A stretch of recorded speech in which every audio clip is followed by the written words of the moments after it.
जिसको आज अपना पक्का घर मिल रहा है, आयुष्मान भारत योजना से मुफ्त इलाज मिल रहा है, दिवाली और छठी मैया की पूजा तक जिनको मुफ्त राशन मिल रहा है, वो कभी जरूरी सुविधाओं के लिए भटकने पर मजबूर थे।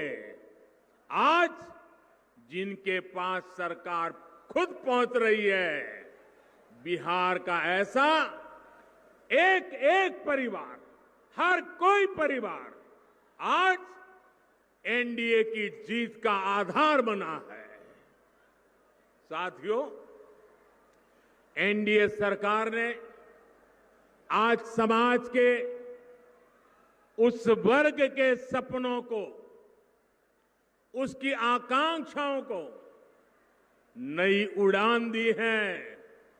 जो कभी वंचित था, जो दशकों से मूलभूत सुविधाओं का इंतजार कर रहा था, क्या गरीब से गरीब भी कभी सोच सकता था कि उसके पास मोबाइल फोन पहुंचेगा, बैंक में खाता होगा, बैंक से कभी उसको लोन मिलेगा? क्या किसान कभी सोच सकता था कि उसके खाते में, बैंक खाते में भी कभी नियमित रूप से सरकार पैसे जमा करेगी? किसान हो, खेत मजदूर हो, श्रमिक हो,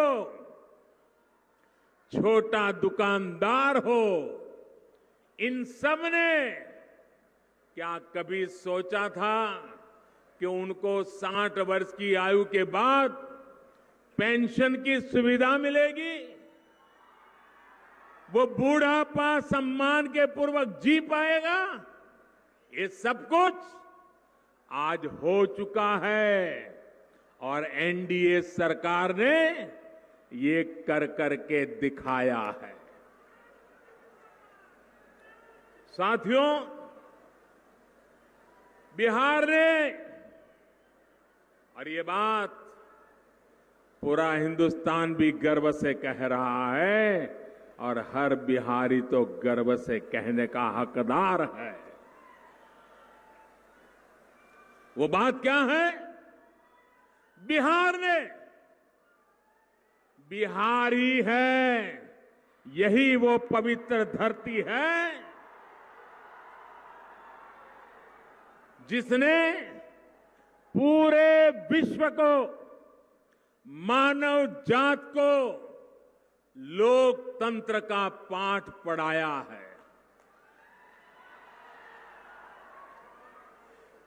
इसी बिहार की पवित्र धरती से ही दुनिया में लोकतंत्र की कोपल निकली थी। जब जनता के हित में फैसले होते हैं, जब फैसलों में जनता की सहभागिता होती है, तभी लोकतंत्र भी मजबूत होता है। आज देश में, देश का चित्र देखिए, कश्मीर से कन्याकुमारी तक जरा नजर दौड़ाइए। आज देश में एक तरफ लोकतंत्र के लिए पूर्ण रूप से समर्पित एनडीए का गठबंधन है, वहीं दूसरी तरफ अपने निहित स्वार्थ को, अपने परिवार के स्वार्थ को सिर्फ उन्हीं कामों के लिए समर्पित पारिवारिक गठबंधन है। आप सोचिए, एक तरफ लोकतंत्र गठबंधन, दूसरी बात परिवार तंत्र गठबंधन। यहां जंगल राज के युवराज को तो आप बराबर देख रहे हो।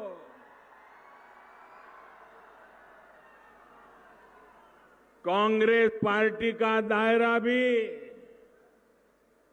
धीरे धीरे सिकुड़ करके सिर्फ अपने परिवार तक ही सीमित होकर रह गया है। मेरे प्यारे भाइयों बहनों, मैं एक सवाल पूछता हूं, जवाब देंगे आप? जवाब देंगे? सरदार वल्लभ भाई पटेल इस देश के महान देशभक्त नेता थे कि नहीं थे? देशभक्त नेता थे कि नहीं थे?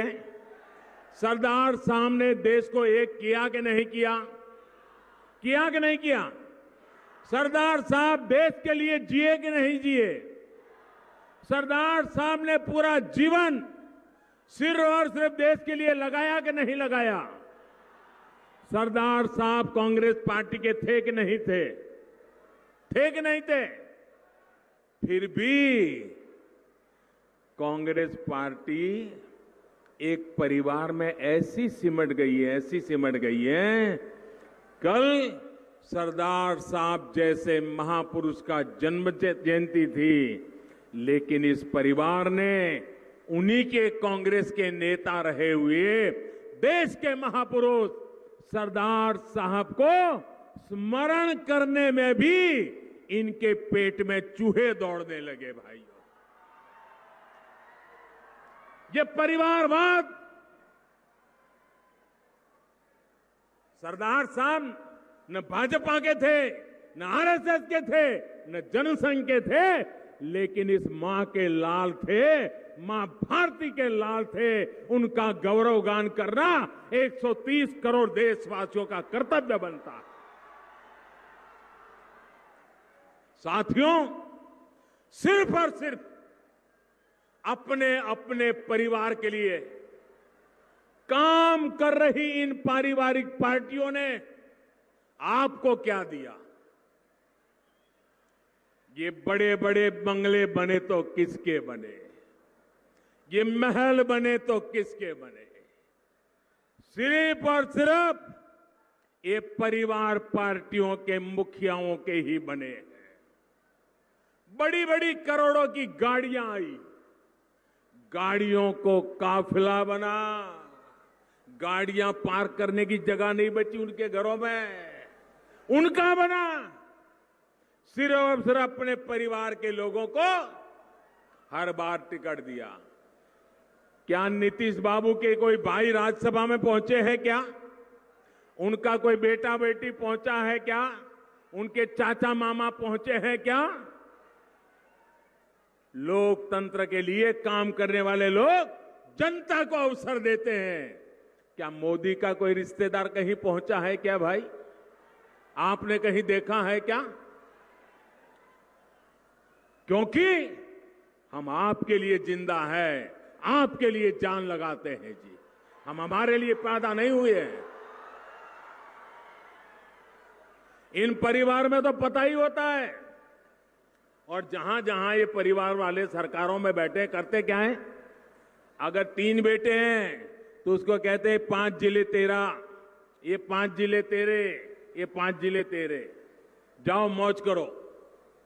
ऐसे ही बांट देते हैं जैसे पर्सनल प्रॉपर्टी हो।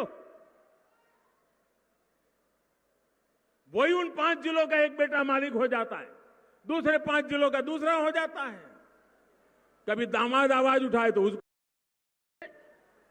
कभी बेटी आवाज उठाए उसको एक जिला दे देते। राज्यसभा भेजो तो उन्हीं परिवार के, असेंबली में भेजो तो एक ही परिवार।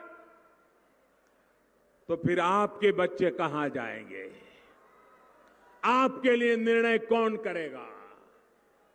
इन लोगों को आपकी चिंता नहीं, आपके क्षेत्र की चिंता नहीं, सिर्फ अपने विकास की चिंता है।